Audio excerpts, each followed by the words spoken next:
Navy. The naval exercise, together with Indian Navy and the USS Nimitz, is held off the coast of Andaman and Nicobar Island. नमस्कार दोस्तों, India China के साथ conflict में अपने कदम पीछे नहीं खींच रहा है। इंडियन ओशियन में थिएटर कमांड सेटअप करने के बाद इंडिया अंडमान निकोबार में मलक्का स्ट्रेट के पास airfields, docking facilities, aircraft warships और मिसाइल डिप्लॉय करके चाइना की नींद उड़ा रहा है। और आज के वीडियो में हम बात करेंगे इंडियन ओशियन और इंडिया चाइना के राइवलरी के इवोल्यूशन के बारे में। दोस्तों, इंडिया को विरासत में एक बहुत ही ज़्यादा स्ट्रेटेजिक जियोग्राफी मिली है। नॉर्थ में हिमालयन माउंटेन्स चाइना के अगेंस्ट एक शील्ड की तरह काम करते हैं और वेस्ट में थार डेजर्ट भी यही काम करता है। इसके बावजूद भी इंडिया कोई चांस नहीं ले रहा है और सभी मोर्चों पर लार्ज स्टैंडिंग आर्मी को मेंटेन करके रख रहा है। लैंड पावर यानी आर्मी इंडिया की नंबर 1 प्रायोरिटी रही है, लेकिन इंडिया 3 साइड से ओशियन से घिरा हुआ है।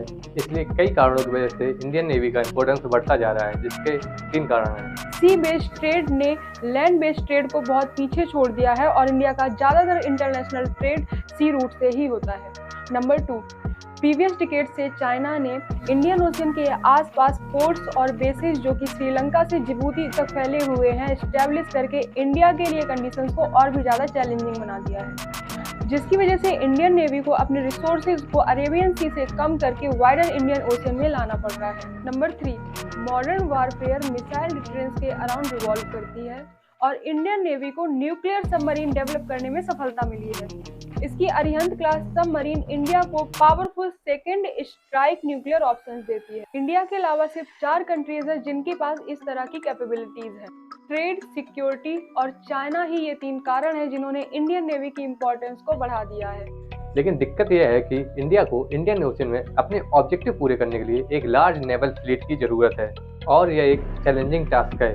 इंडियन नेवी को इंडियन ओशियन में अपने ऑब्जेक्टिव पूरे करने के लिए अराउंड 200 सरफेस वेसल की जरूरत है और करंटली इंडिया के पास 140 वॉरशिप्स हैं, जो कि एक इम्प्रेसिव नंबर है, लेकिन ये पर्याप्त नहीं है।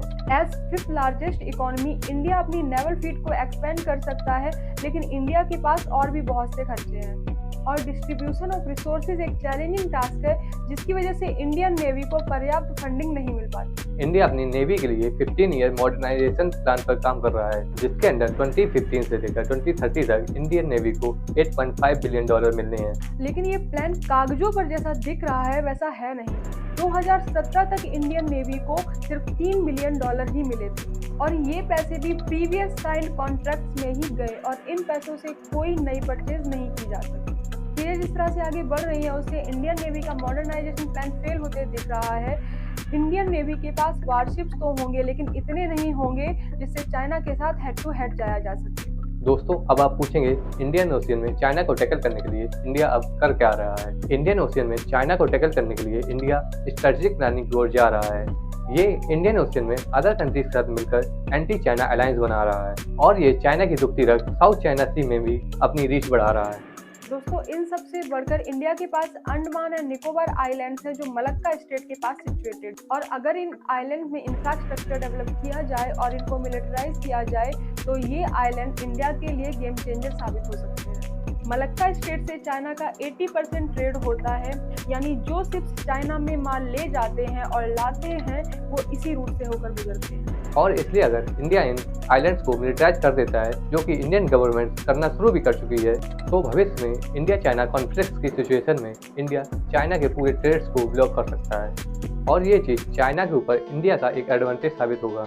और दोस्तों, चाइना को भी ये बात पता है कि इंडिया ने अंडमान एंड निकोबार आइलैंड्स को मिलिटराइज करना स्टार्ट कर दिया है और इसलिए चाइना ने हिमालयन रीजन में इंडिया के साथ टेंशंस को बढ़ाना स्टार्ट कर दिया, जिससे कि इंडिया आर्मी और एयरफोर्स पर फिर से अपनी स्पेंडिंग बढ़ा दे और अंडमान एंड निकोबार आइलैंड्स के मिलिटराइजेशन को रोका जा सके। लेकिन चाइना की ये कोशिश ज़्यादा कामयाब होती नहीं दिख रही है। ये कोशिश इन आइलैंड्स पर मिलिटराइजेशन को धीमा तो कर सकती है, लेकिन रोक नहीं सकती है। और अगर इंडियन पॉलिसी मेकर एक स्ट्रेटेजिक प्लानिंग के साथ में आगे बढ़ते हैं तो इंडिया के पास चाइनीज इकोनॉमी पर एक एडवांटेज आ जाएगी, क्योंकि ये आइलैंड्स चाइनीज इकोनॉमी को ब्रॉडली डिस्टर्ब कर सकते हैं। दोस्तों, अंडमान निकोबार आइलैंड्स पर डेविड ब्रूस्टर का एक इंसाइटफुल कोट है।